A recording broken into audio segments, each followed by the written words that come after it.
Before doing anything, it is important to chock the wheels and engage the parking brake. Begin by supporting the driveshaft. Make marks on each flange at both ends of the driveline to ensure it is reinstalled in the correct orientation. Next, you'll need to unbolt the carrier from the vehicle.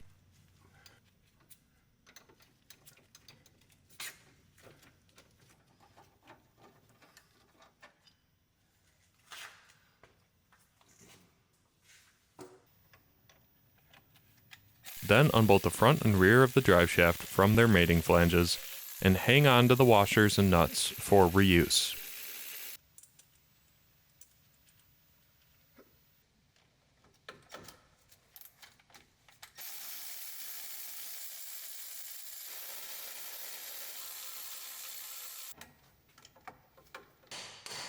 Use a hammer and brass punch to break them loose, and carefully remove the driveshaft from the vehicle.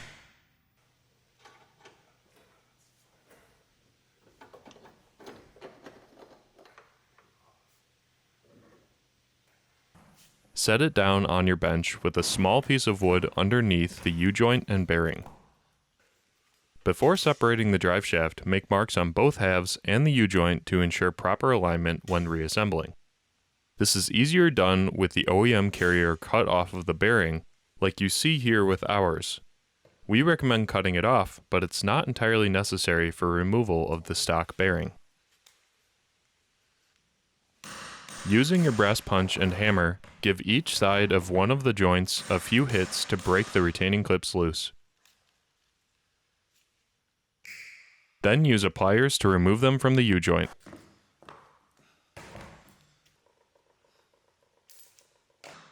Continue to hit one side until the other side of the U-joint begins to poke out. Place that protruding side into the vise and pound the driveshaft off of that cap.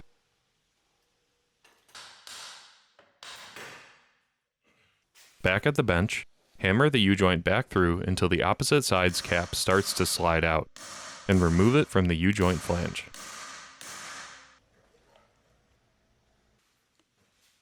You should now be able to separate the two halves of the driveshaft. Now is a great opportunity to replace the U-joint on your driveshaft with a new OEM unit. To remove the U-joint flange from the driveshaft, unstake the large nut and remove it. Remove the large washer as well and hang on to it for reuse.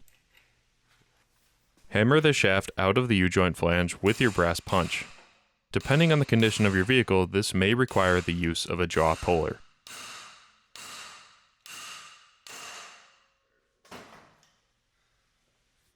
Pull the bearing off of the shaft and remove the two shims from inside of the bearing for reuse.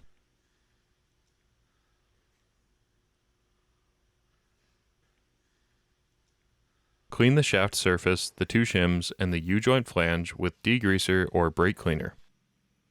Then apply universal grease to the splines on the shaft, and slide the new bearing on with the two shims on top.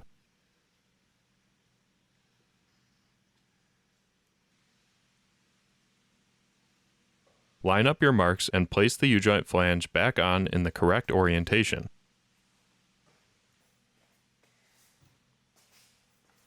Reinstall the large washer, followed by a new large nut.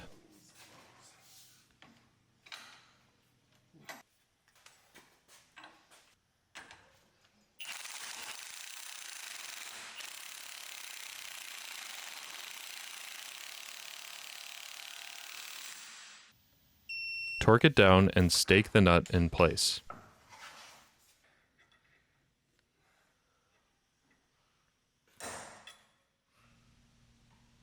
You can now reconnect the two halves of the driveshaft. Place the U-joint flange back over the U-joint and loosely press the caps in on either side.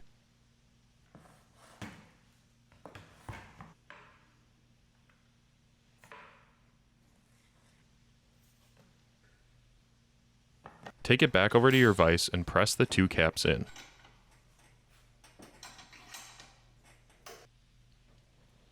Once they're flush with the U-joint, use a socket to press one side in all the way until the retaining clip can be reinstalled.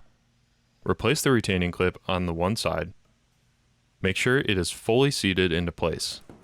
Then flip the driveshaft around and push the other cap all the way back in. You can use a hammer and brass punch for this, or take it back to the vise and press it in with a socket again. Install your retaining clip on that side, and you can now reinstall the driveshaft on the truck. Place one side in first, then the other. Support the driveshaft again, and reinstall all 8 washers and nuts on either flange.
To mount the new carrier, start with the top half with the bushing in it and slide it over top of the bearing with the text facing the front of the vehicle.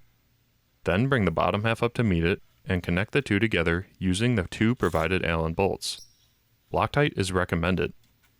As you tighten the bolts, switch back and forth from left to right so the bolts don't bind in the holes. A small gap may form between the 2 bushings. This is normal. To mount it to the vehicle, start with the provided shoulder bolt, add a fender washer, an isolation damper with the smaller end facing up, go up through the carrier, add another isolation damper with the small end facing down, and the small gold washer on the very top. Loosely thread the bolt into the frame. Repeat these steps on the other side.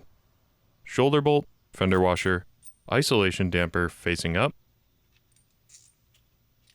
through the carrier, another damper facing down, and the small gold washer on top. Tighten both bolts to the vehicle, and your installation is complete. Here we have shown the install of the road bushing package. For more in-depth instructions on the different bushing types and spacer kits, check out our driveshaft carrier install video linked in the description.